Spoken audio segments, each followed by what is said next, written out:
साथियों नमस्कार। 24 फरवरी से रूस और यूक्रेन के बीच में जंग छिड़ी हुई है। वहीं दूसरी तरफ अब ताइवान के मुद्दे पे अमेरिका और चीन के बीच में भी तनाव की स्थिति पैदा हो गई है और यह स्थिति आगे जाके सैन्य टकराव में भी बदल सकती है। अमेरिका की हाउस स्पीकर नैन्सी पेलोसी ने अप्रैल के महीने में एक डेलीगेशन के साथ ताइवान के दौरे पर जाने का ऐलान किया था, लेकिन उस समय नैन्सी पेलोसी उस दौरे पे नहीं जा पाई क्योंकि वो कोविड पॉजिटिव हो गई थी। अब कुछ दिन पहले मीडिया में एक खबर प्रकाशित हुई जिसमें यह कहा गया कि नैन्सी पेलोसी उस डेलीगेशन के साथ अगस्त के महीने में ताइवान के दौरे पे जाएंगी। जैसे ही यह ऐलान हुआ उसके बाद चाइना की डिफेंस मिनिस्ट्री और फॉरेन मिनिस्ट्री के स्पोक्समैन ने सीधे तौर पे अमेरिका को नुकसान उठाने की धमकी दी। चाइना की डिफेंस मिनिस्ट्री और फॉरेन मिनिस्ट्री के स्पोक्समैन ने कहा कि यदि नैन्सी पेलोसी ताइवान का दौरा करती हैं तो चीन की सेना यानी पीएलए चुपचाप नहीं बैठेगी और कड़े कदम उठाएगी।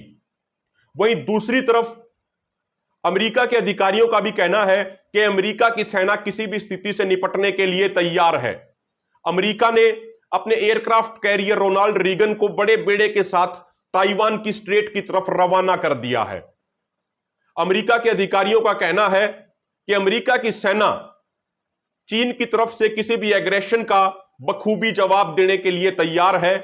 उसके लिए अमेरिकी एयरफोर्स के फाइटर जेट, अमेरिकी नौसेना के एयरक्राफ्ट कैरियर व अन्य युद्धपोत जरूरत पड़ने पे ताइवान की स्ट्रेट में तैनात कर दिए जाएंगे। वहीं दूसरी तरफ ताइवान की सेना ने भी कुछ दिन पहले एक बड़े पैमाने पे एक मिलिट्री ड्रिल शुरू कर दी जिसमें ताइवान की एयरफोर्स, ताइवान की आर्मी और ताइवान की नौसेना प्रैक्टिस कर रही हैं। अभी 2 दिन पहले ताइवान की सेना ने अपने फेसबुक पेज पे कुछ फोटो शेयर की, जिन फोटो में ताइवान के एक अंडरग्राउंड एयरबेस चियाशिन एयरबेस पे ताइवान के सैनिक F-16 वाइपर फाइटर जेट में हार्पून और अन्य घातक मिसाइल्स लोड कर रहे थे। तो कुल मिला के इस समय ताइवान के मुद्दे को लेके अमेरिका और चीन के बीच में तनाव की स्थिति है। यहां पर समझने की बात यह है कि अमेरिका की house speaker Nancy Pelosi America में तीसरी सबसे इंपॉर्टेंट पोस्ट पे इस समय बैठी हैं। अमेरिका में सबसे इंपॉर्टेंट पोस्ट है अमेरिका के प्रेसिडेंट की, जिस पे इस समय जो बाइडेन बैठे हैं। दूसरे नंबर पे है वाइस प्रेसिडेंट की पोस्ट जिस पे कमला हैरिस है, और तीसरी सबसे इंपॉर्टेंट पोस्ट होती है अमेरिका में अमेरिका की हाउस स्पीकर की, जो नैन्सी पेलोसी है। कल के ही दिन अमेरिका के राष्ट्रपति जो बाइडेन और चाइना के राष्ट्रपति जिनपिंग के बीच फोन के ऊपर 2 घंटे 17 मिनट तक बातचीत हुई और एक्सपर्ट्स का कहना है कि इस बातचीत में नैन्सी पेलोसी के प्रस्तावित दौरे के ऊपर भी चर्चा हुई। थोड़ा हम आपको नैन्सी पेलोसी के बारे में बताते हैं। नैन्सी पेलोसी शुरुआत से ही चाइना की गलत पॉलिसीज का खुल के विरोध करती आई हैं।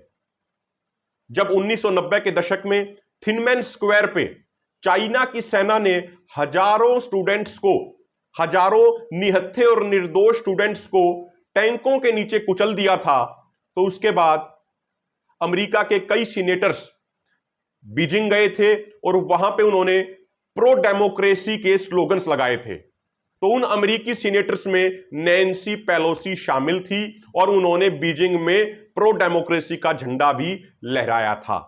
इसके अलावा अभी 2-3 साल पहले जब हांगकांग में प्रो डेमोक्रेसी प्रदर्शन हो रहे थे तो उन प्रदर्शनों का भी नैन्सी पेलोसी ने खुल के समर्थन किया था। और नैन्सी पेलोसी तिब्बत के मुद्दे पर भी तिब्बत का खुल के समर्थन करती हैं और उनकी कई बार तिब्बत के स्पिरिचुअल लीडर दलाई लामा से भी मुलाकात हो चुकी है, जिनको लेके बार बार चीन ऐतराज करता रहा है। साथियों, आपको यह भी समझना जरूरी है कि चीन और ताइवान का क्या झगड़ा है। 1949 में चाइना के ऊपर चाइना की कम्युनिस्ट पार्टी का कब्जा हो गया सिविल वॉर के बाद, और जो चाइना की नेशनलिस्ट पार्टी थी वो ताइवान में चली गई, और उसी समय से चाइना के ऊपर कम्युनिस्ट पार्टी का कब्जा है और ताइवान में चाइना की जो नेशनलिस्ट पार्टी थी उसके लीडर्स वहां पे रूल कर रहे हैं। डिफरेंस ये है कि चाइना के अंदर तानाशाही है, डिक्टेटरशिप है आज के दिन, और ताइवान के अंदर फुली फ्लेज्ड डेमोक्रेसी है, लोकतंत्र है, जहां पे सभी लोगों को लोकतांत्रिक अधिकार दिए गए हैं। आगे यदि हम बात करें साथियों, तो सबसे महत्वपूर्ण बात जो समझने की है वो ये है कि आखिरकार चाइना अमेरिकी हाउस स्पीकर नैन्सी पेलोसी के दौरे का विरोध क्यों कर रहा है। उसका कारण यह है कि चाइना बार बार यह कहता आया है कि ताइवान उसी के देश का हिस्सा है जो लगभग 70 साल पहले उससे अलग हो गया, और चाइना आगे जाके यदि जरूरत पड़ी तो मिलिट्री फोर्स के दम पे भी ताइवान को चीन में मिलाएगा। वहीं दूसरी तरफ ताइवान लगातार यह कहता आया है कि ताइवान एक अलग देश है, उसका अपना अलग डेमोक्रेटिक सेटअप है और ताइवान एक अलग देश के तौर पे रहेगा।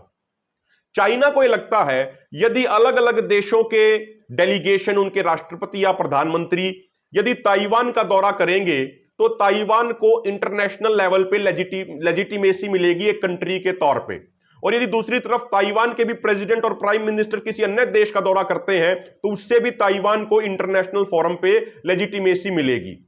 इसीलिए चाइना ऐसे किसी भी दौरों का विरोध करता है और इंटरनेशनल फोरम्स में भी ताइवान को एज ए कंट्री के तौर पे चीन शामिल नहीं होने दे रहा है।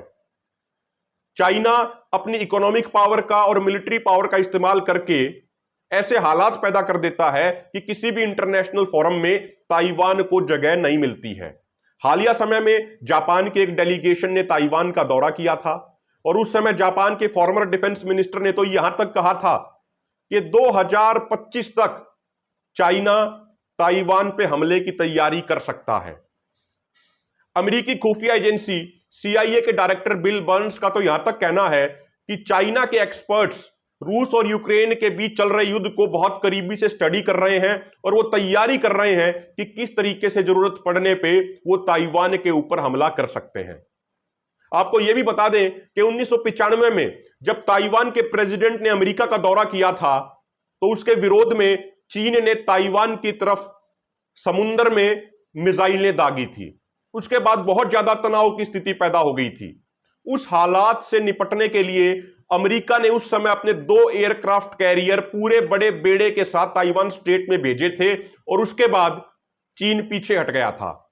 लेकिन 1995 के बाद से अब तक 27 साल हो चुके हैं और इन 27 सालों में चाइना ने इकोनॉमिक तौर पे और मिलिट्री के तौर पे काफी ज्यादा डेवलपमेंट की है और चाइना ने कई एडवांस हथियार भी डेवलप किए हैं। इसीलिए अमेरिका ये नहीं चाहता कि किसी तरह तनाव की स्थिति पैदा हो। कुछ दिन पहले अमेरिका के राष्ट्रपति जो बाइडेन ने पत्रकारों से बातचीत करते हुए कहा था कि तनाव को देखते हुए नैन्सी पेलोसी को ताइवान का दौरा नहीं करना चाहिए। एक तरफ अमेरिका के वैसे तो डिप्लोमेटिक रिलेशन ताइवान के साथ नहीं है, लेकिन कोवर्ट तौर पे, खुफिया तौर पे अमेरिका और ताइवान के रिलेशन बहुत अच्छे हैं। 2018 में डोनाल्ड ट्रंप के राष्ट्रपति के समय ताइवान ट्रैवल एक्ट भी साइन किया गया, जिसके तहत 2018 के बाद से लगातार अमेरिका के डेलीगेशंस ने ताइवान में अधिक जाना शुरू कर दिया है। इससे पहले अमेरिका और ताइवान के बीच में ताइवान रिलेशन एक्ट के नाम की भी संधि हो रखी है और अमेरिका बड़े स्तर पे ताइवान को काफी एडवांस हथियार सप्लाई करता आया है, जिसमें F-16 fighter jet, Patriot surface to air missile defence system, Javelin anti tank guided missile system, Harpoon missile system और अन्य एयर टू एयर मिसाइल्स और अन्य बहुत सारे हथियार वो ताइवान को देता आया है।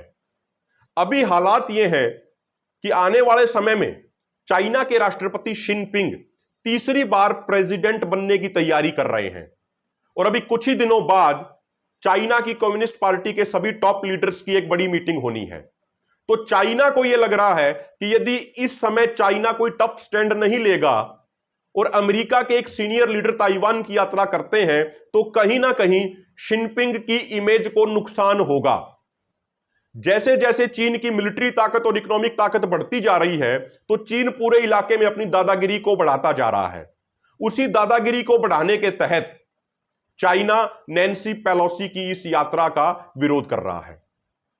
साथियों, अब देखना यह है कि क्या नैन्सी पेलोसी अपनी घोषित और प्रस्तावित यात्रा को पूरा करती हैं या फिर चीन की धमकियों के कारण अमेरिका पीछे हट जाता है।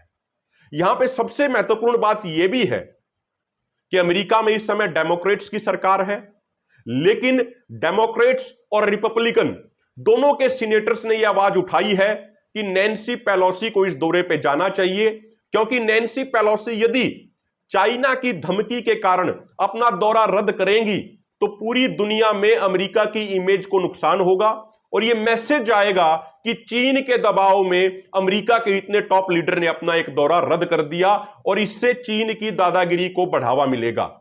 इसीलिए अमेरिका पूरे तरीके से तैयारी कर रहा है।